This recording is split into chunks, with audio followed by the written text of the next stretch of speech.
എബ്രായലേഖനം 4-ാം അധ്യായത്തിന്റെ 1, 2, 3 വാക്യങ്ങളിലെ പ്രസംഗത്തിന്റെ കണ്ടിന്യൂഷനാണ്.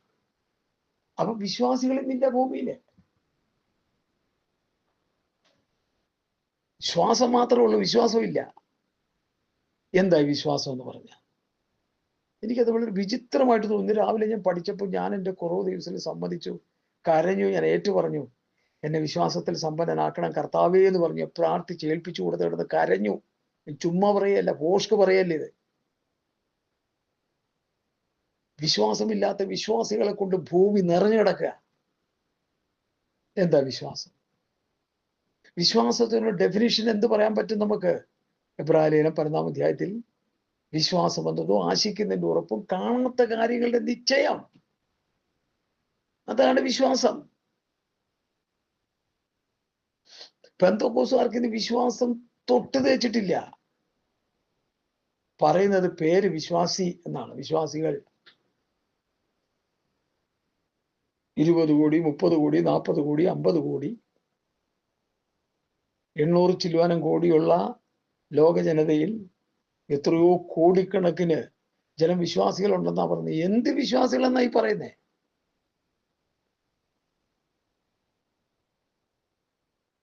കർത്താവിൽ വിശ്വസിക്കുക എന്നുള്ളത് നല്ല കാര്യമാണെങ്കിലും വിശ്വാസം മാത്രം മതിയോ? പ്രവൃത്തി കൂടി വേണ്ടേ? വിശ്വാസവും പ്രവൃത്തി കൂടി ഒരുമിച്ച് കൊണ്ടുപോകണ്ടേ? വിശ്വാസത്താലുള്ള നീതീകരണവും അത് കഴിഞ്ഞ് നീതി ചെയ്ത് വിശുദ്ധീകരണം പ്രാപിച്ചുകൊണ്ട് തേജസ്കരണത്തിലേക്ക് നടത്തപ്പെടണമെന്നുള്ളതാണ് ദൈവവചന വ്യവസ്ഥ. നമുക്ക് കർത്താവിലുള്ള വിശ്വാസം കൊണ്ട് നമുക്ക് കിട്ടുന്ന നീതീകരണം മാത്രമാണ്. ദൈവത്തിന്റെ ഭാഗത്ത് നിന്ന് കുറ്റവാളിയായ ആദാമെ പാപനിമിത്തം കൊന്ന് കൊലവിളി നടത്തേണ്ട നമ്മെ യേശു ക്രിസ്തുവിൽ വിശ്വസിച്ചു എന്ന ഒറ്റ കാരണത്താൽ ആ ശിക്ഷാവിധിയിൽ നിന്ന് ദൈവം നമ്മെ മാറ്റി. ദൈവത്തിന്റെ ജസ്റ്റിഫിക്കേഷൻ, നീതീകരണം സൗജന്യമായി നമുക്ക് കിട്ടി. അത് വിശ്വാസത്താൽ കിട്ടുന്നത് മാത്രമേ ഉള്ളൂ. അതിനുശേഷം വിശ്വാസ പ്രമാണമായ ദൈവകൽപ്പന അനുസരിച്ച് ജീവിക്കുന്ന ഒരു വലിയ ജീവിത പരമ്പര നമ്മുടെ മുൻപിലുണ്ട്. ഓട്ടം, ക്രിസ്ത്യ ജീവിതം. ഹല്ലേലൂയ. വിശ്വാസത്താൽ മുൻപോട്ട് പോകണം. വിശ്വാസം, പ്രത്യാശ, സ്നേഹം, ഇവ മൂന്നും വലിയതാകുന്നു, ഇവയിൽ വലിയതോ സ്നേഹം തന്നെ. ഈ 3 കാര്യങ്ങൾ എൻ്റെ ഹൃദയത്തിൽ കർത്താവ് ഇന്ന് രാവിലെ തന്നു. വിശ്വാസം, പ്രത്യാശ, സ്നേഹം. നമുക്ക് എത്ര വിശ്വാസമുണ്ട് കർത്താവിൽ? കർത്താവിൽ വിശ്വാസമില്ലാത്ത വിശ്വാസികളെ കൊണ്ട് വിശ്വാസ സമൂഹം നിറഞ്ഞു കിടക്കുക. Hallelujah, hallelujah. ഞാനത് ഒരല്പസമയം ഈ രാവിലെ അതിനെക്കുറിച്ചൊക്കെ പഠിക്കാനിടയായി.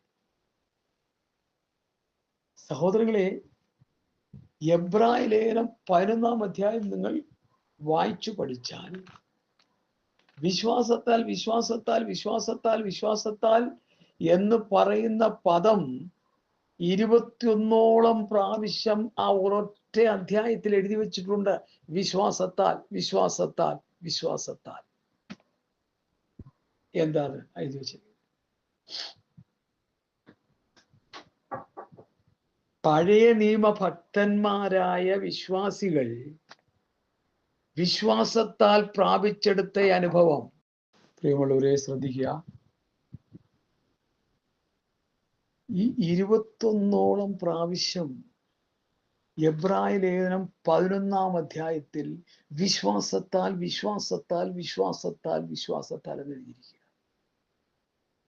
ഞാൻ നേരത്തെ അത് കൗണ്ട് ചെയ്തിട്ടുണ്ട്. ഇപ്പോഴൊന്നുകൂടി ഇന്ന് രാവിലെ ആ വിഷയം കൗണ്ട് ചെയ്യാനും പഠിക്കാനും ഒക്കെ ഒരു കൃപ കർത്താവ് തന്നു. അതുകൊണ്ട് ഞാൻ ഈ പറയുന്നത് കേട്ടപ്പോൾ അപ്പം തന്നെ അങ്ങ് റെക്കോർഡ് ചെയ്ത് ഇത് ലോകം മുഴുവൻ കേൾക്കട്ടെ എന്ന് പറഞ്ഞ് ഞാൻ അങ്ങ് അയക്കുക. പ്രസംഗം നിങ്ങൾ ഒത്തിരി കേൾക്കുന്നുണ്ട്, നല്ല കാര്യങ്ങളൊക്കെയാണ്. എന്നാൽ ഇതുകൂടി അതിനോടൊപ്പം ഒന്ന് ചേർത്ത് വെച്ച് കേൾക്കണേ, ദൈവത്തെ ഓർത്ത്.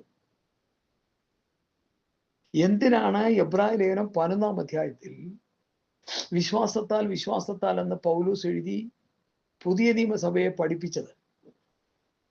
പൗലോസിന്റെ ലേഖനമാണല്ലോ. വിശ്വാസത്താൽ വിശ്വാസത്താൽ. എനിക്കത് കേട്ടപ്പോൾ എൻ്റെ ഹൃദയം പിടയ്ക്കാൻ തുടങ്ങി. സത്യത്തിൽ ഹല്ലേലൂയ. ഈ കാണുന്ന ലോകത്തിന് ദൃശ്യമായതല്ല കാരണം എന്ന് വരുമാറ് ലോകം വരുമാറ് ലോകം ദൈവത്തിന്റെ വചനത്താൽ നിർമ്മിക്കപ്പെട്ടു എന്ന് നാം വിശ്വാസത്താൽ അറിയുന്നു. വിശ്വാസത്താലാണത്. വിശ്വാസത്താൽ ഹാബേൽ ദൈവത്തിന് കായന്റെ ഇതിലും ഉത്തമമായി യാഗം കഴിച്ചു. അതിനാൽ അവൻ നീതിമാൻ എന്ന സാക്ഷ്യം ലഭിച്ചു. വിശ്വാസത്താൽ അവൻ മരിച്ച ശേഷവും വിശ്വാസത്താൽ സംസാരിച്ചു കൊണ്ടിരിക്കുന്നു. വിശ്വാസത്താൽ ഹാനാക്ക് മരണം കൂടാതെ എടുക്കപ്പെട്ടു. ഹല്ലേലൂയ. വിശ്വാസത്താൽ നോഹ അതുവരെ കാണാത്തവയെ കുറിച്ച് അരുളപ്പാടുണ്ടായിട്ട് ഭയഭക്തി പൂണ്ട് തന്റെ കുടുംബത്തിന്റെ രക്ഷയ്ക്കായിട്ട് ഒരു പെട്ടകം പണിതു. അതുവരെ കാണാത്തത് മഴ, മഞ്ഞുകൊണ്ട് ഭൂമിയെ നനച്ചുകൊണ്ടിരുന്ന സമയം. ഹല്ലേലൂയ. വിശ്വാസത്താൽ അബ്രഹാം തനിക്ക് അവകാശമായി കിട്ടാനുള്ള ദേശത്തേക്ക് യാത്ര ചെയ്യാൻ വിളിക്കപ്പെട്ടാരെ അനുസരിച്ചു. എവിടേക്ക് പോകുന്നു എന്നറിയാതെ പുറപ്പെട്ടു. ഞാനിത് വായിച്ച് കോരിത്തരിച്ചു പോയി. വിശ്വാസത്താൽ അവൻ വാഗ്ദത്ത ദേശത്ത് ഒരു അന്യദേശത്ത് എന്ന പോലെ ചെന്ന് വാഗ്ദത്തത്തിന് കൂട്ടവകാശികളായ ഇസഹാക്കിനോട് യാക്കോബിനോട് കൂടെ കൂടാരങ്ങളിൽ പാർത്തുകൊണ്ടും ദൈവം ശില്പിയായി നിർമ്മിച്ചതും അടിസ്ഥാനമുള്ള നഗരത്തിനു വേണ്ടി അവൻ കാത്തിരുന്നു. വിശ്വാസത്താൽ കാത്തിരുന്നു. വാഗ്ദത്ത ദേശത്ത് ഒരു അന്യദേശത്ത് എന്ന പോലെ അവൻ ജീവിച്ചുകൊണ്ട് 3 തലമുറ ആരൊക്കെയാ? ഇസഹാക്ക്, യാക്കോബ്, 2 തലമുറ അല്ലേ? ഇസഹാക്കിനോടും യാക്കോബിനോടും കൂടെ കൂടാരങ്ങളിൽ പാർത്ത് ദൈവം ശില്പിയായി നിർമ്മിച്ചതും അടിസ്ഥാനമുള്ള നഗരത്തിനു വേണ്ടി കാത്തിരുന്നു. ഒരു കൂടാരത്തിൽ പാർത്തുകൊണ്ട് ദൈവം ശില്പിയായി നിർമ്മിച്ച ആ ദൈവരാജ്യത്തിന് വേണ്ടി അവൻ കാത്തിരുന്നു. നമ്മൾ പാർക്കുന്ന വീടുകൾ വളരെ മനോഹരമാണ്, കോടിക്കണക്കിന് രൂപയെ കൊണ്ട് നല്ല കാര്യമാണ്.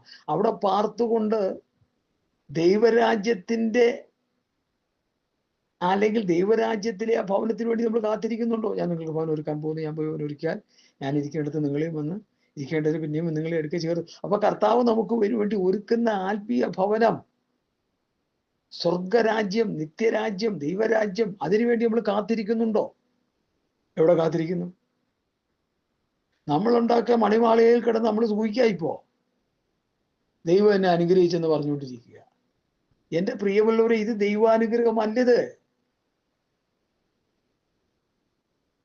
എന്റെ പ്രസംഗം കേട്ടാൽ നിങ്ങൾ ഞെട്ടിപ്പോകരുത്, ഞെട്ടണം. അതിനായി പ്രസംഗിക്കുന്നേ.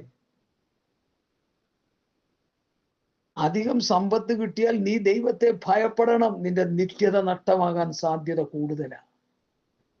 അതുകൊണ്ടാണ് ചെറുപ്പക്കാരനോട് പറഞ്ഞത്, വിറ്റ് ദരിദ്രർക്ക് കൊടുത്തിട്ട് എൻ്റെ പൊന്നു കുഞ്ഞെ, നിത്യജീവൻ വേണമെങ്കിൽ നീ മോശയുടെ പ്രമാണം അനുസരിക്കുന്ന കാര്യമൊക്കെ ശരിയാ, പക്ഷെ നിത്യജീവൻ വേണമെങ്കിൽ നീ ഉണ്ടാക്കിയതെല്ലാം കൂടി കെട്ടിപ്പറക്കി എടുത്തുകൊണ്ട് എൻ്റെ കൂടെ വന്നാൽ അത് കിട്ടാൻ സാധ്യതയില്ല.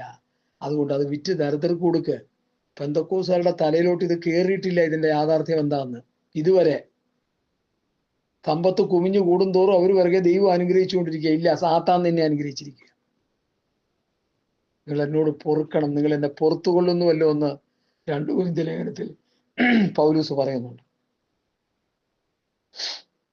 പുതിയ നിയമത്തിൽ സമ്പത്ത് വാരിക്കോരി കൂട്ടാൻ നമുക്ക് പ്രമാണമില്ല, വ്യവസ്ഥയില്ല.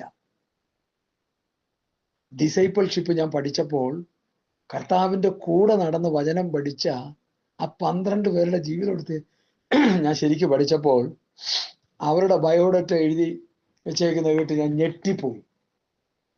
അതുകൊണ്ടാണ് ഞാൻ നിങ്ങളെ പറയുന്നത്, അല്ല ചുമ്മാ പറയുന്നത്.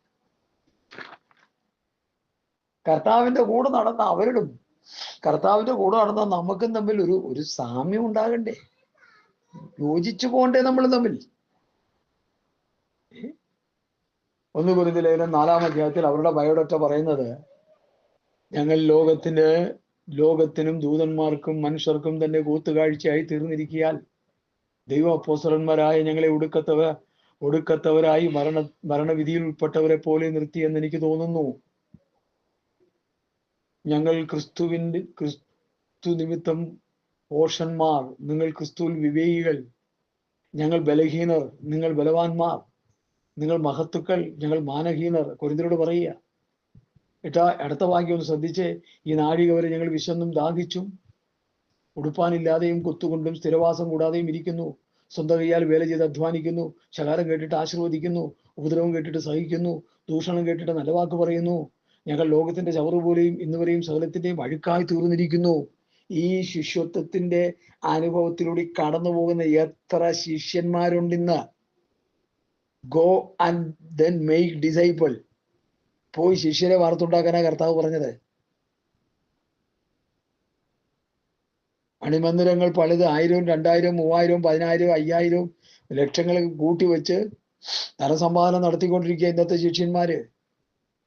കർത്താവിന്റെ ശിഷ്യന്മാരുടെ ബയോഡാറ്റ വായിച്ചു പഠിച്ചോണം.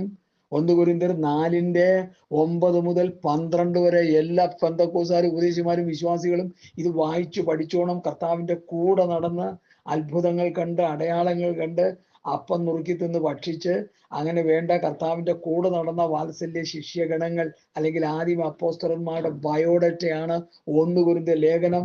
അതിന്റെ സ്തോത്രം 4-ാം അധ്യായത്തിന്റെ 9 മുതൽ 13 വരെയുള്ള വാക്യങ്ങൾ എല്ലാ സുവിശേഷ വേലക്കാരും എല്ലാ വിശ്വാസികളും എല്ലാ പെന്തക്കോസ്തുകാരും ഈ വേദഭാഗം വായിച്ചു പഠിക്കണം. നമ്മൾ അവിടെ നിൽക്കുന്നു, അവരവിടെ നിൽക്കുന്നു. നമുക്ക് 10 ചക്രം ഇല്ലെങ്കിൽ നമ്മള് അഭിമാന കുറവാ നമുക്ക്. പൗലോസിന്റെ ഉപദേശം പഠിക്കുക. നമ്മൾ അപ്പോസ്തലോപദേശമാണല്ലോ നമ്മൾ പഠിക്കുന്നേ. ഉണ്മാനും ഉടുപ്പാനും ഉണ്ടെങ്കിൽ മതിയെന്ന് വിചാരിക്കും. കാശുണ്ടാക്കാൻ വേണ്ടി പോണ്ട. പാസ്റ്റർമാർ കാശുണ്ടാക്കാൻ വേണ്ടി പായാണ് വിദേശ രാജ്യങ്ങളിൽ. ഒരു കോള് വരുന്നതിന് മുമ്പ് ആൾ എത്തിക്കഴിഞ്ഞു അവിടെ. എന്നിട്ട് ഇവിടെ വന്ന് പറയുക ദൈവം അനുഗ്രഹിച്ചെന്ന്. നിന്റെ ദൈവമല്ല അനുഗ്രഹിച്ചത്, നിന്നെ സൂപ്പർ സാത്താന അനുഗ്രഹിച്ചേ. ദൈവാനുഗ്രഹം എന്താണെന്ന് പുതിയ നിയമം വായിച്ചു പഠിക്കണം. ഇച്ചിരി ഗൗരവത്തിൽ ഞാൻ പറയാം, നിങ്ങൾ എന്നെ പുറത്തു കൊള്ളണേ. സ്വർഗത്തിലെ സകല ആത്മീയ അനുഗ്രഹത്താൽ ക്രിസ്തുയേശുവിൽ നമ്മെ അനുഗ്രഹിച്ചിരിക്കുന്ന നമ്മുടെ പിതാവാം ദൈവം വാഴ്ത്തപ്പെട്ടവൻ നമ്മെ അനുഗ്രഹിച്ചിരിക്കുക. അത് ആത്മീകമായി, അത് സ്പിരിച്വൽ ബ്ലെസ്സിങ് ആണ്, മെറ്റീരിയൽ ബ്ലെസ്സിങ് അല്ല അല്ല അല്ല. ഇത് നമ്മുടെ തലയിലോട്ട് കയറണം. 70 80 സംവത്സരം കഴിഞ്ഞ ദിവസം ഞാൻ പെരുമ്പാവൂർ പോയപ്പോ ഒരു വായനപുസ്തകം ഞാൻ കിടുങ്ങിപ്പോയി. 70 80 സംവത്സരം ഈ ഭൂമി ജീവിക്കാൻ വേണ്ടിയുള്ള അക്രാന്തമാണെന്ന് വിശ്വാസികൾ കാണിച്ചുകൊണ്ടിരിക്കുന്നത്. അതിനപ്പുറം ആഫ്റ്റർ ഡെത്ത് എന്നുള്ളത് അവരുടെ അജണ്ടയിൽ ഇല്ല. അത് കർത്താവ് അങ്ങ് കൊണ്ടുപോക്കോളൂ എന്ന് പണ്ട് ഞങ്ങളെ ദൈവവചനം പഠിപ്പിച്ച കർത്താവിന്റെ ദാസൻ എപ്പോഴും ഈ പദം പറയുമായിരുന്നു. രക്ഷിക്കപ്പെട്ട് സ്നാനപ്പെട്ട് പരിശുദ്ധാഭിഷേകം പ്രാപിച്ചു വിശുദ്ധിയിലും വേർപാടിലും ജീവിക്കുമെന്നൊക്കെ പറയും. ഒരു സഭയുടെ അംഗമായിരുന്നു, സ്വത്രാജ്യം ദശാംശവും കൊടുത്ത് സഭായോഗം, ഉപവാസ പ്രാർത്ഥന, കോട്ടേജ് മീറ്റിംഗ്, കൺവെൻഷൻ, 21 ദിവസം കൺവെൻഷൻ, 7 ദിവസം 21 ദിവസം ഉപവാസ പ്രാർത്ഥന, 7 ദിവസത്തെ ഉപവാസ പ്രാർത്ഥന, ഒരാഴ്ചത്തെ കൺവെൻഷൻ, ഇതൊക്കെ നടത്തി നമ്മൾ സായുജ്യം അടഞ്ഞങ്ങ് പോവുക. മരണാനന്തര ജീവിതത്തെക്കുറിച്ച് ആരെങ്കിലും ചിന്തിക്കാറുണ്ടോ? രക്ഷിക്കപ്പെട്ട കുഞ്ഞ് രക്ഷാപൂർത്തി പ്രാപിക്കാനായിട്ട് ആത്മീയ വളർച്ച, ആത്മീയ വർധനവ്, ആത്മീയ നിറവെന്നൊരു കൺസെപ്റ്റ് അവരുടെ ജീവിതത്തിലുണ്ടോ? അതിനാ ഞങ്ങളുടെ പ്രായമുള്ള കർത്താവിന് അങ്ങ് കർത്താവും കൊണ്ടുപോയിക്കോളൂ, കെട്ടിവലിച്ചങ്ങ് കൊണ്ടുപോയിക്കോളൂ. പൗലൂസിന്റെ ടീച്ചിങ് കേട്ടെ, ക്രിസ്തുവിൽ മരിച്ചവർ മുമ്പ് എഴുന്നേൽക്കുകയും ജീവനോട് ശേഷിക്കുന്നവരായി നാം ഒരുമിച്ച് രൂപാന്തരം പ്രാപിച്ച മേഘങ്ങൾക്ക് എടുക്കപ്പെടും. നമ്മളെ കൊണ്ടുപോകത്തില്ല, നമ്മൾ പോവുക ചെയ്യുന്ന ഓട്ടോമാറ്റിക്കായിട്ട്. ദൈവവചനത്തിന്റെ യോഗ്യതയുള്ള ദൈവ പൈതൽ കർത്താവ് വാനവേഗത്തിൽ വരുമ്പോൾ മരിച്ച് അങ്ങനെ ക്രിസ്തുവിന്റെ പ്രമാണം അനുസരിച്ച് ജീവിച്ചു പോയവർ ശക്തിയോടെ ഉയർത്തെഴുന്നേറ്റ് കണ്ണിമിക്കുന്നതിനിടയിൽ മുകളിലോട്ട് പോകും. ജീവനോടിരിക്കുന്നവർ രൂപാന്തരം പ്രാപിച്ചും അവരും കണ്ണിമിക്കുന്നതിനിടയിൽ മുകളിലോട്ട് പോകും. അത് ഓട്ടോമാറ്റിക്കായിട്ട് സംഭവിക്കുന്ന, ദൈവം വെച്ചിരിക്കുന്ന ഒരു കണ്ടീഷനാണ്, ഒരു വ്യവസ്ഥയാണ്. നമ്മൾ ഉദ്ദേശിക്കുന്ന പോലെ അല്ല. സ്വർഗത്ത് പോകുക, നിത്യത പ്രാപിക്കുക എന്നുള്ളതിനെ കുറിച്ച് വലിയ വെളിപ്പാടൊന്നും ഇന്ന് വിശ്വാസികൾക്കുണ്ടെന്ന് ഞാൻ വിശ്വസിക്കുന്നേയില്ല. അവർ രക്ഷിക്കപ്പെട്ടെന്നും പറഞ്ഞ് തുള്ളിച്ചാടി നടക്കുക. സ്നാനപ്പെട്ട അഭിഷേകം പ്രാപിച്ചിട്ട് അന്യഭാഷ പറഞ്ഞു. എടാ, രക്ഷിക്കപ്പെട്ടവൻ രക്ഷയ്ക്കായി വളരണമെന്ന് പഠിക്കുന്നുണ്ടോ? സകല ദുഷ്ടതയും എല്ലാ ചതിയും വ്യാജഭാവം അസൂയ നുണയും നീക്കിക്കളഞ്ഞ് രക്ഷയ്ക്കായി വളരുവാൻ ദൈവവചനമെന്ന മായമില്ലാത്ത പാൽ കുടിപ്പാൻ വാഞ്ചിപ്പീൻ. എഫേസ്യ ലേഖനം പറയുമ്പോ പുറപ്പാട് പുസ്തകത്തിൽ കിടന്ന് തപ്പുന്ന വിശ്വാസികളാ. നിങ്ങൾ തിരുവഴുത്തുകളെയും ദൈവവിശുദ്ധി അറിയാകിയാൽ തെറ്റിപ്പോകുന്നു. ഇഷ്ടംപോലെ കണ്ടിട്ടുണ്ടത്. വചനം വായിക്കുകയില്ല, പ്രാർത്ഥിക്കുകയില്ല, വിശുദ്ധി ജീവിക്കുകയുമില്ല, വേർപാടും പാലിക്കത്തില്ല. രക്ഷാസ്നാനം, വിശുദ്ധി, വേർപാട്, ഇത് ദൈവജനത്തിന്റെ കറതീർന്ന ഉപദേശമാണ്. ഇതൊന്നും പാലിക്കാതെ സ്വർഗരാജ്യത്തിൽ പോകാൻ ആരും വ്യാമോഹിക്കേണ്ട, നടക്കില്ല. ഞാൻ പറയല്ല, വചനം പറയുന്നതുകൊണ്ട് ഞാൻ അങ്ങനെ പറയുക. എന്റെ കർത്താവെ കർത്താവെ എന്ന് വിളിക്കുന്ന ഏവനുമല്ല സ്വർഗസ്നായ പിതാവിന്റെ ഇഷ്ടം ചെയ്യുന്നത്രേ സ്വർഗരാജ്യ. പിതാവിന്റെ ഇഷ്ടം എന്തെന്ന് ആർക്കറിയാം? ആർക്കറിയാം? പുത്രനെ അനുസരിക്കുന്നത്, ദൈവവചനം അനുസരിക്കുന്നത്, പുതിയ നിയമ അപ്പോസ്തല ഉപദേശം അനുസരിക്കുന്നതാണ് പിതാവിന്റെ ഇഷ്ടം. ഇവിടെ ആരാ അനുസരിക്കുന്നേ? ഏത് സഭയിൽ അത് പഠിപ്പിക്കുന്നേ? റോമാ സഭയെ പഠിപ്പിച്ച പോലെ, കൊരിന്ത് സഭയെ പഠിപ്പിച്ച പോലെ, എഫേസ്യ സഭയെ പഠിപ്പിച്ച പോലെ, ഗലാത്യ സഭയെ പഠിപ്പിച്ച പോലെ, ഫിലിപ്പി സഭയെ പഠിപ്പിച്ചതുപോലെ, കൊലോസിലെ സഭയെ പഠിപ്പിച്ചതുപോലെ, തെസ്സലോനിക്ക സഭയെ പഠിപ്പിച്ചതുപോലെ ഇന്ന് ഉപദേശം ഏത് സഭയിൽ പഠിപ്പിക്കുന്നു? ഹല്ലേലൂയ. നീ നിന്നെ സൂക്ഷിക്കാൻ ഉപദേശം സൂക്ഷിക്കുക. അങ്ങനെ ചെയ്താൽ നീ നിന്നെയും നിന്റെ ഉപദേശം കേൾക്കുന്നവരെയും രക്ഷിക്കും. അപ്പോ സഭയിൽ എന്താ ഉപദേശിക്കേണ്ടത്? ഉപദേശം. നിന്നെ സൂക്ഷിക്കുക, നിന്റെ ഉപദേശം സൂക്ഷിക്കുക. അങ്ങനെ ചെയ്താൽ നീ നിന്നെയും നിന്റെ പ്രസംഗം കേൾക്കുന്നവരും രക്ഷിക്കും. അപ്പൊ പ്രസംഗം എന്തായിരിക്കണം? ഉപദേശം. സങ്കീർത്തനം വായിച്ച് പാട്ടും പാടി തിമിർത്ത് നടക്കുന്നവർക്ക് എന്നാ ഉപദേശം കിട്ടാനാ? ഇന്നൊരു പാസ്റ്റർ ഒരു ഇന്റർവ്യൂ നടത്തുന്ന ഞാൻ കേട്ടു. അല്ലേലുവിലെ ആ സഹോദരനും ഒരു പാസ്റ്റർ കൂടി. എനിക്ക് വിചിത്രമായിട്ട് തോന്നി. പ്രസംഗം പുള്ളിയിൽ നിന്ന് പഠിച്ചെടുക്കണമെന്ന്. ഒരു മനുഷ്യനിൽ നിന്ന് പ്രസംഗിക്കാനായിട്ട് നാം എന്തിനു പഠിക്കണം? നമ്മൾ കർത്താവിൽ നിന്ന് പഠിക്കണം, കർത്താവിൽ നിന്ന് പ്രാപിക്കണം. ഇനി എൻ്റെ ഭാഷയിൽ ഞാൻ പറഞ്ഞാൽ, പ്രസംഗം അപ്പോസ്തലന്മാരുടെ പ്രസംഗം നമ്മൾ പഠിക്കണം. ആ ശൈലി നമുക്കുണ്ടാകണം. സ്തേഫാനോസിന്റെ പ്രസംഗ ശൈലി, പൗലൂസിന്റെ പ്രസംഗ ശൈലി, പത്രോസിന്റെ പ്രസംഗ ശൈലി, ഇതൊക്കെ ഒന്ന് പഠിച്ചു നോക്കിയേ. ഹല്ലേലൂയ. പൗലൂസ് ചോദിക്കും, ഞാൻ വടിയോടെ നിങ്ങളുടെ അടുക്ക വരട്ടെ എന്നാ. ഹല്ലേലൂയ. കൊരിന്ത് സഭയിൽ പാപം ചെയ്തവനെ അവനെ പുറത്താക്കി സാത്താന്റെ കയ്യിൽ ഏൽപ്പിക്കാനാ പറയുന്നത്. ഇന്ന് എത്ര പേരുണ്ട് സാത്താന്റെ കയ്യിൽ ഏൽപ്പിക്കുന്നത്? കൊടും പാപം ചെയ്തവനെ പുറത്താക്കിയ അടുത്ത സഭയുടെ പ്രസിഡന്റ് ആണ് അവൻ, അല്ലെങ്കിൽ സെക്രട്ടറി ആയിരിക്കും.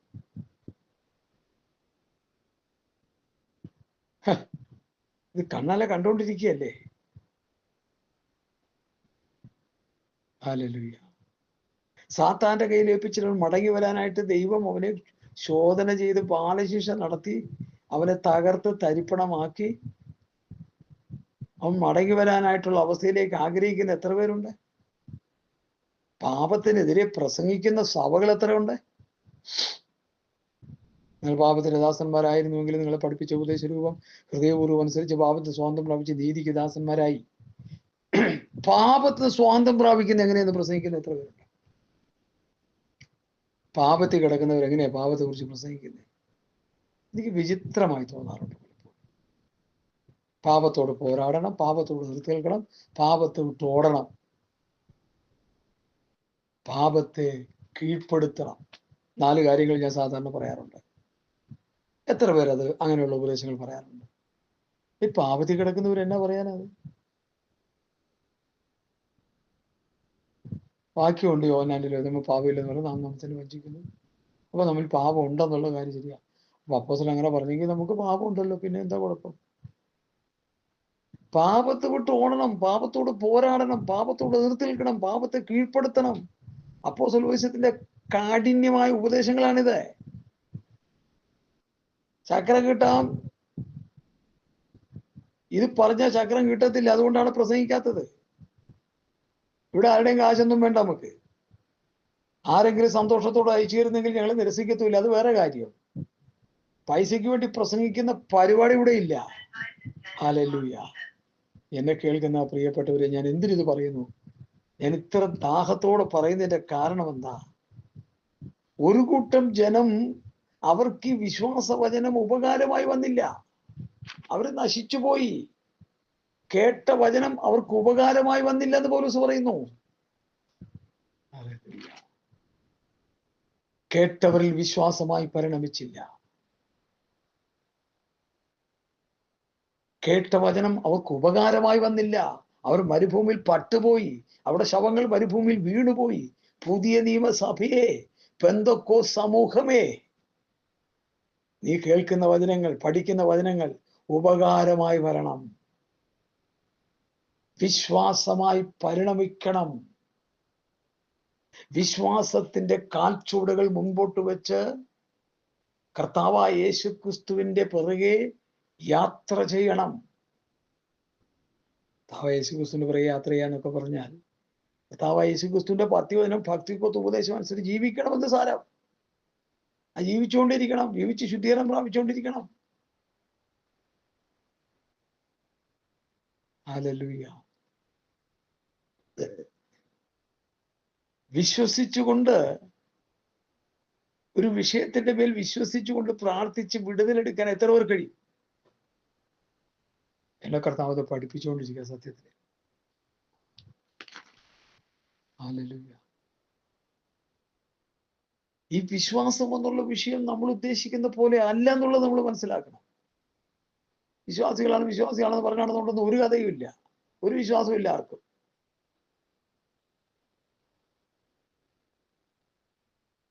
ജീവിതത്തിനെതിരെ വരുന്ന പരിവരുത്ത യാഥാർത്ഥ്യങ്ങൾ മുൻപാകെ തലകുറിച്ചു പോവുക വിശ്വാസി.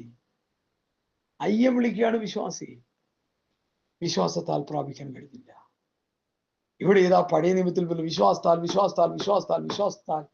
പഴയ നിയമ ഭക്തന്മാർ കർത്താവിൽ നിന്ന് പ്രാപിച്ചു പലതും. അതുകൊണ്ടാണ് നമുക്ക് എഴുതി തന്നിരിക്കുന്ന വിശ്വാസത്താൽ. എല്ലാവരും എൻ്റെ ഈ മെസ്സേജ് കേൾക്കുന്ന എല്ലാ പ്രിയപ്പെട്ടവരോടും എനിക്കുള്ള അപേക്ഷ, ഈ അധ്യായം വായിച്ചു പഠിക്കണം. വിശ്വാസത്തെക്കുറിച്ച് പ്രതിപാദിക്കുന്ന പുതിയ നിയമത്തിലെ ഏക അധ്യായമാണ് എബ്രായർ 11. വിശ്വാസത്തെക്കുറിച്ച് പല അധ്യായങ്ങളിലൊക്കെ പറയുന്നുണ്ട്. എങ്കിലും വിശ്വാസത്താൽ എന്ന് പറയുന്ന ഒരേ ഒരു അധ്യായം. എന്റെ അവസാന ഭാഗം കൊണ്ടുവന്നിട്ട് അവർ പറയുന്നത് നിങ്ങൾ ശ്രദ്ധിച്ചോ ഇല്ലയെന്ന് എനിക്കറിയില്ല. എബ്രായ ലേഖനം 11 അധ്യായത്തിൽ വിശ്വാസത്താൽ അവർ രാജ്യങ്ങളെ അടക്കി, നീതി നടത്തി, വാഗ്ദത്തം പ്രാപിച്ചു, സിംഹങ്ങളുടെ വായടച്ചു, തീയുടെ ബലം കെടുത്തി, വാളിന്റെ വായ്ക്ക് തെറ്റി, ബലഹീനതയിൽ ശക്തി പ്രാപിച്ചു, യുദ്ധത്തിൽ വീരന്മാരായി തീർന്നു, അന്യന്മാരുടെ സൈന്യങ്ങളെ ഓടിച്ചു, സ്ത്രീകൾക്ക് തങ്ങളുടെ മരിച്ചവരെ ഉയർത്തെഴുന്നേൽപ്പിനാൽ തിരികെ കിട്ടി. മറ്റു ചിലർ ഏറ്റവും നല്ലൊരു ഉയർപ്പ് ലഭിക്കേണ്ടതിന് ഉദ്ധാരണം കൈക്കൊള്ളാതെ ഭേദ്യമേറ്റു. വാള് വീശുമെന്ന് പറഞ്ഞപ്പോൾ വിശ്വാസം കളഞ്ഞില്ലെങ്കിൽ, കർത്താവിനെ തള്ളിപ്പറഞ്ഞില്ലെങ്കിൽ, വാള് കഴുത്തിൽ വീഴുമെന്ന് പറഞ്ഞപ്പോൾ വെട്ടിക്കുമെന്ന് പറഞ്ഞ് ഏൽപ്പിച്ചു കൊടുത്തു. ഉദ്ധാരണം വേണ്ട, ഏൽപ്പിച്ചു കൊടുത്തു. അതാ വിശ്വാസം. എനിക്ക് നിങ്ങൾക്കത് പ്രാപിക്കണ്ടേ? നമ്മൾ ആ വിശ്വാസം പ്രാപിച്ചെടുക്കണ്ടേ? പുതിയ നിയമത്തിൽ ഞാൻ പഠിച്ചു വന്നപ്പോൾ വിശ്വാസം കൃപാപരമായിട്ട് 14 അധ്യായം പഠിപ്പിക്കുന്നുണ്ട്. ഉടനെ ഞാൻ പ്രാർത്ഥിച്ചു, കർത്താവേ, ആ കൃപാപരമായ വിശ്വാസം എനിക്ക് തരണമേ. യാക്കോബിന്റെ ലേഖനം 2 അധ്യായത്തിന്റെ 5 വാക്യത്തിൽ അവൻ ദരിദ്രരെ വിശ്വാസത്തിൽ സമ്പന്നരാകേണ്ടതിന് തിരഞ്ഞെടുത്തു. ദരിദ്രരെ, കോടിക്കണക്കിന് രൂപയും കൈ വെച്ചുകൊണ്ടിരുന്നാൽ വിശ്വാസത്തിൽ സമ്പന്നനാകാൻ പറ്റില്ല. അതുകൊണ്ടാണ് സക്കായി ചെയ്തത് പകുത്തു കൊടുത്തത്. പകുതി ദരിദ്രർക്ക് കൊടുത്തു, ചതിവായി വാങ്ങിയത് 4 മടങ്ങ് കൊടുത്തു. ക്ലീനായി സക്കായി. എൻ്റെ കൂടെ ഒരു അച്ചായനുണ്ട്, ജോറിച്ചാൻ, പെരുമ്പാവൂര്, നല്ലൊരു അച്ചായൻ. അദ്ദേഹം പറയാ, സക്കായി അതോടെ ദരിദ്രനായിരുന്നു, കഞ്ഞിക്കുള്ള കാശ് മാത്രമായി കയ്യിൽ. ഇന്ന് നമ്മുടെ അവസ്ഥ എന്താ? ഞാനിതൊക്കെ തുറന്നു പറയാം, നിങ്ങളെല്ലാവരും കേട്ടിട്ട് നിങ്ങളെ തന്നെ വിലയിരുത്തുക. എനിക്ക് അതേ പറയാം. സക്കായിക്ക് മനസ്സിലായി യേശുവിന്റെ പിറകെ പോണമെങ്കിൽ ഈ തട്ടിപ്പും വെട്ടിപ്പും ചതിയും വഞ്ചനയും വെച്ചുകൊണ്ട് പോക്ക് നടക്കില്ല, ഈ വലിയ ധനം വെച്ചുകൊണ്ടുള്ള പോക്ക് നടക്കില്ല. പകുതി ദരിദ്രർ കൊടുത്ത് ചതിവായി വാങ്ങി 4 മടങ്ങ് കൊടുത്തപ്പോൾ പുള്ളി ഒരു ദരിദ്രരേഖ താഴെയായി. പൗലൂസിന്റെ ആ പ്രസ്താവനയുടെ ആ യോഗ്യത അവന് ലഭിച്ചു. ഉണ്മാനും ഉടുപ്പാനും ഉണ്ടെങ്കിൽ മതി എന്ന് വിചാരിക്കും. ലിമിറ്റഡ് ആയിട്ടുള്ള ഭൗതിക നന്മ. സുഗമമായ യാത്ര, ലഗേജ് ലെസ്. ഇടുക്കുവാതിലൂടെ യാത്ര ചെയ്യണമെങ്കിൽ ഈ വലിയ പാണ്ടക്കെട്ടും കൊണ്ട് പറ്റത്തില്ല. ഹല്ലേലൂയ. ഇടുക്കുവാതിലൂടെ അകത്ത് കടപ്പാൻ പോരാടുവിൻ. പലരും കടപ്പാൻ നോക്കും, കഴിയില്ലതാണ്. ഇടുക്കുവാതിൽ എന്താ? കഷ്ടതയുടെ വാതില. കഷ്ടതയാ, ബുദ്ധിമുട്ടാ, ഞെരുക്കമാ. ആ ഇടുക്കുവാതിലൂടെ അകത്ത് കിടക്കാൻ പോരാട്ടമുണ്ട്. ലോകത്തോട്, ജഡത്തോട്, പിശാചിനോട് പോരാടണം. പോരാടിയില്ലേ ഇടുക്കുവാതിലൂടെ അകത്ത് കിടക്കാൻ പറ്റത്തുള്ളൂ. ഹല്ലേലൂയ. നമ്മൾ ദൈവരാജ്യത്തിൽ ചെന്നെത്താതിരിക്കാൻ നമുക്കെതിരെ പിശാച് പോരാടുന്നുണ്ട്. ദൈവസഭ ഇവിടുന്ന് ഉത്പ്രാവണം പ്രാപിക്കുമ്പോൾ പിശാച് വഴിയിൽ തടയും. ഗബ്രിയേൽ വന്നതിനെ വെട്ടി മാറ്റിയിട്ടാണ് നമ്മൾ മുകളിലോട്ട് പോകുന്നത്. സത്യവേദ പുസ്തകം പഠിപ്പിക്കുന്നുണ്ട്. സ്വർഗത്ത് പോകാൻ വേണ്ടി ഞാനും നീയും ഒരുങ്ങിയിരിക്കുകയാണെങ്കിൽ നമുക്കെതിരെ പോരാട്ടം. ഈ ലോകത്തിൽ കാശുണ്ടാക്കി സൂചിച്ചുകൊണ്ടിരുന്ന ഒരു പോരാട്ടമില്ല. അവന്റെ പൂണി കിടക്കാൻ നീ ഞാനും. മനസ്സിലായിക്കോണോ ഇന്ന്? ഹല്ലേലൂയ. എന്റെ പ്രസംഗം പലർക്കും ഇഷ്ടപ്പെടത്തില്ല. ഇഷ്ടപ്പെട്ടേ മതിയാവൂ. കാരണം സത്യം തുറന്നു പറയാ ഞാൻ. അതുകൊണ്ടായി പറയുന്നത്. ധനവാൻ സ്വർഗരാജ്യത്തിൽ കടക്കത്തില്ല. ഒട്ടക സൂചി കൂടി കടക്കുന്നത് പോലെയാ. ഒട്ടകം പോവോ സൂചി കൂടി? പോകത്തില്ല. അങ്ങനെ ധനവാനും പോകത്തില്ല. എന്നാൽ ധനവാന്മാർ പോകത്തില്ലേ? പോകും. ആ ധനം അതിൻ്റെതായ നിലയിൽ വിനിയോഗിക്കുമ്പോൾ. അതാരാ ഉള്ള ഇന്ന്? ആരാ ഉള്ള? ഒന്ന് കാണിച്ചു തരാമോ? ഉണ്ടാക്കുന്നു, പിന്നെ ഉണ്ടായിക്കൊണ്ടിരിക്കുക. എനിക്കറിയാം സുവിശേഷം കോടിക്കണക്കിന് രൂപ ഉണ്ടാക്കി ഏക്കർ കണക്കിന് സ്ഥലവും വാങ്ങിച്ചിട്ട് സുവിശേഷം പ്രസംഗിക്കുന്ന ഉപദേശിമാരെ എനിക്കറിയാം. ആളും പേരും പ്രസ്ഥാനവും ഒന്നും ഞാൻ പറയുന്നില്ല. ഒരു 5 പൈസ സമ്പാദിക്കാൻ സുവിശേഷ വേലക്കാർക്ക് പുസ്തകം അനുവദിക്കുന്നില്ല. ഇതങ്ങനെയാണോ സുവിശേഷ വേലക്കാർ ചെയ്യുന്നത്? മക്കളുടെ മക്കൾക്കും വാരി കോരി കൂട്ടി വെച്ചിട്ട് സുവിശേഷം എന്ത് പ്രസംഗിക്കാനാ? എന്ത് പ്രസംഗിക്കാനാ? ഹല്ലേലൂയ. ധനവാൻ സ്വർഗരാജ്യത്തിൽ കിടക്കത്തില്ലെന്ന് ഞാനല്ല പറഞ്ഞത്, കർത്താവാ പറഞ്ഞത്. ധനവാൻ സ്വർഗരാജ്യത്തിൽ കിട ഒട്ടകം സൂചിക്കുഴി കിടക്കണമെന്നില്ല. ബുദ്ധിമുട്ടാണെന്നാ, ഞെരുക്കമാണെന്നാ. അതിൽ കർത്താവ് പറഞ്ഞൊരു വചനം എന്റെ ഹൃദയത്തിൽ പ്രകാശിപ്പിച്ചത്, നിന്റെ നിക്ഷേപങ്ങളോട് നിന്റെ ഹൃദയം ഇരിക്കും. അതാ കാര്യം. നിക്ഷേപങ്ങളോട് ഹൃദയം ഇരുന്നാൽ ഹൃദയം കർത്താവിന്റെ സന്നിധിയിലല്ലേ ഇരിക്കേണ്ടത്? ഹൃദയം കർത്താവിനോട് പറ്റിച്ചേർന്നിരിക്കേണ്ടല്ലേ? വചനത്തോട് പറ്റിച്ചേർന്നിരിക്കേണ്ടേ? നമ്മുടെ ഹൃദയത്തിൽ കർത്താവും വചനത്തിനും മാത്രമേ സ്ഥാനം പാടുള്ളൂ. ഇടയ്ക്കൊരു ദൂത് ഞാൻ പറഞ്ഞു, നിങ്ങളൊക്കെ ശ്രദ്ധിച്ചോ ഇല്ലയെന്ന് എനിക്ക് അറിയത്തില്ല. എന്നെ വളരെ സന്തോഷിപ്പിച്ചു. ഞാൻ അന്ന് തൊട്ട് ഭയങ്കര സന്തോഷത്തില്ല. ലൂക്കോസിന്റെ സുവിശേഷം 14-ാം അധ്യായത്തിന്റെ എത്രയോ നാളത് വെച്ച് പ്രാർത്ഥിച്ചിട്ടാണ് ഈ കഴിഞ്ഞ ദിവസം ഒരു സ്ഥലത്ത് അതിൽ പ്രസംഗിക്കാനിടയായി. ഏറിയ പുരുഷാരം അവനോട് കൂടി പോകുമ്പോൾ അവൻ തിരിഞ്ഞവരോട്, എന്റെ അടുക്കൽ വരികയും അപ്പനെയും അമ്മയും ഭാര്യയും മക്കളെയും സഹോദരന്മാരെയും സഹോദരികളെയും സ്വന്തം ജീവനെയും കൂടി പഴിക്കാതിരിക്കുകയും ചെയ്യുന്ന ശിഷ്യനാക്കാൻ കഴിയില്ല. ഉണ്ടല്ലോ. 2, തന്റെ ക്രൂശ് എടുത്ത് എന്റെ പിന്നാലെ വരാത്തവന് ശിഷ്യനായിപ്പാൻ കഴിയില്ല. ക്രൂശ് കഷ്ടതയാണ് കാണിക്കുന്നത്, ഇടുക്ക് വഴിയുള്ള യാത്രയാണ് കാണിക്കുന്നത്. അവസാനം അങ്ങനെ തന്നെ നിങ്ങളിൽ ആരെങ്കിലും തനിക്കുള്ളതൊക്കെയും വിട്ടുപിരിയുന്നില്ലെങ്കിൽ എന്റെ ശിഷ്യനായിരിക്കാൻ കഴിയില്ല. നമ്മുടെ സമ്പാദ്യമൊക്കെ നമ്മൾ വിട്ടുപിരിയണം, കർത്താവിലേക്ക് തിരിയണം. നമ്മൾ പാട്ട് പാടാൻ എടുക്കാം. എന്റെ സമ്പത്തൊന്നു ചൊല്ലുവാൻ വേറെയില്ലെന്ന്, യേശു മാത്രം സമ്പത്താകുന്നു. എന്റെ സമ്പത്ത് യേശുവാണെന്ന്. അവരുടെ സമ്പത്തിൽ തുടർന്നൊരു പ്രശ്നം വന്നു നോക്കണം. അപ്പൊ യേശുവാണ് സമ്പത്ത് അവർ കൂട്ടി വെച്ചേക്കാണ് സമ്പത്തെന്ന് അറിയാൻ പറ്റും. അപ്പ ഞാനിത് എത്ര കണ്ടേക്കണം. അതുകൊണ്ടായി പറയുന്നത്. ദൈവമക്കളെ, ഞാനൊരു കാര്യം പറയാം. നിന്റെ നിക്ഷേപമുള്ളിടത്ത് നിന്റെ ഹൃദയമായി പോയാൽ ഈ വചനം പഠിക്കാനും കർത്താവിന്റെ സന്നിധിയിൽ പ്രത്യാശയോടെ ജീവിക്കാനും ഹൃദയത്തിൽ കർത്താവിനെ വിശ്വസിക്കാനൊന്നും നമുക്ക് അവസരം കിട്ടിയെന്ന് വരികയില്ല. ആ വിശ്വാസത്തിൽ നിലനിൽക്കാൻ പറ്റിയെന്ന് വരികയില്ല.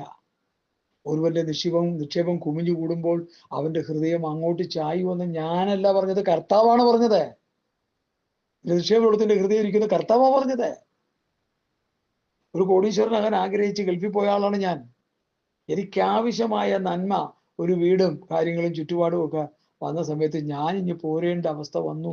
എനിക്കറിയത്തില്ല എങ്ങനെ പോകുന്നു. എനിക്ക് തിരിച്ചു പോകാൻ പറ്റാതെ ഞാനിവിടെ നിന്ന് ദൈവവചനം പഠിക്കുകയും ധ്യാനിക്കുകയും പിതാക്കന്മാരിൽ നിന്നൊക്കെ ഉപദേശങ്ങളൊക്കെ പഠിക്കുകയൊക്കെ ചെയ്ത് ഇപ്പൊ ഇതാ 23-25 വർഷമായി ഞാൻ വന്ന് അന്ന് മുതൽ ദൈവവചനം പഠിച്ചുകൊണ്ടിരിക്കുക. ഗൾഫിൽ വചനം പഠിച്ചുകൊണ്ടിരിക്കുകയായിരുന്നു. എൻ്റെ വചന പഠനം 50 വർഷം ഉണ്ടെന്ന് വേണമെങ്കിൽ കണക്കാക്കാം. ഒന്നും പഠിച്ചിട്ടില്ല. ഇനിയും പഠിക്കാൻ ഇഷ്ടംപോലെ കിടപ്പുണ്ട്. ആ പഠിച്ച ചെറിയ അറിവ് വെച്ചാണ് ഞാൻ ഈ പറഞ്ഞുകൊണ്ടിരിക്കുന്നത്. ധനികന്മാരാകാൻ ആഗ്രഹിക്കുന്നവർ പരീക്ഷയിലും കടിയിലും കുടുങ്ങുകയും മനുഷ്യ സംഹാരനാശങ്ങളിൽ മുങ്ങിപ്പോകാൻ ഇടവരുന്ന മൗഢ്യവും ദോഷകരമായ പല മോഹങ്ങൾക്കും ഇരയായിത്തീരുകയും ചെയ്യുന്നു. ദ്രവ്യാഗ്രഹം സകലവിധ ദോഷത്തിന് മൂലമല്ലോ. ഇത് ചിലർ കാക്ഷിച്ചിട്ട് വിശ്വാസം വിട്ടുടന്ന് ബഹുദുഃഖങ്ങൾക്ക് അധീരരായി തീർന്നിരിക്കുന്നു. നീയോ ദൈവത്തിന്റെ മനുഷ്യനായുള്ളോവേ അത് വിട്ടോട്. വിട്ടോടിട്ട് എന്ത് ചെയ്യണം? നീതി, ഭക്തി, വിശ്വാസം, സ്നേഹം, ക്ഷമ, സൗമ്യത എന്നിവയെ പിന്തുടരുക. വിശ്വാസത്തിന്റെ നല്ല പോറ് പൊരുതുക. കണ്ടോ, നമ്മുടെ വിശ്വാസം, നമ്മുടെ വിഷയം ഫെയ്ത്ത് എന്നുള്ളതാണ്. വിശ്വാസത്തിന്റെ നല്ല പോറ് പൊരുതുക, നിത്യജീവനെ പിടിച്ചുകൊള്ളുക. അതിനായി ഞാൻ വിളിക്കപ്പെട്ട അനേക സാക്ഷികളുടെ മുമ്പാകെ നല്ല സ്വീകാരം കഴിച്ചുവല്ലോ. നീ നിഷ്കളങ്കരും നിരപരാധനുമായി ഈ കൽപ്പന നമ്മുടെ കർത്താവായ യേശുക്രിസ്തുവിന്റെ പ്രത്യക്ഷത വരെ പ്രമാണിച്ചു കൊള്ളണം എന്നിങ്ങനെ സകലത്തെയും ജീവിപ്പിക്കുന്ന ദൈവത്തെയും പൊന്തിയോസ് പിലാത്തോസിന് മുമ്പിൽ നല്ല സ്വീകാര്യം കഴിച്ച ക്രിസ്തുയേശുവിനെയും സാക്ഷി വെച്ച് ഞാൻ നിന്നോട് ആജ്ഞാപിക്കുന്നു. കൽപ്പന തരികയാണ് പൗലോസ് നമുക്ക്.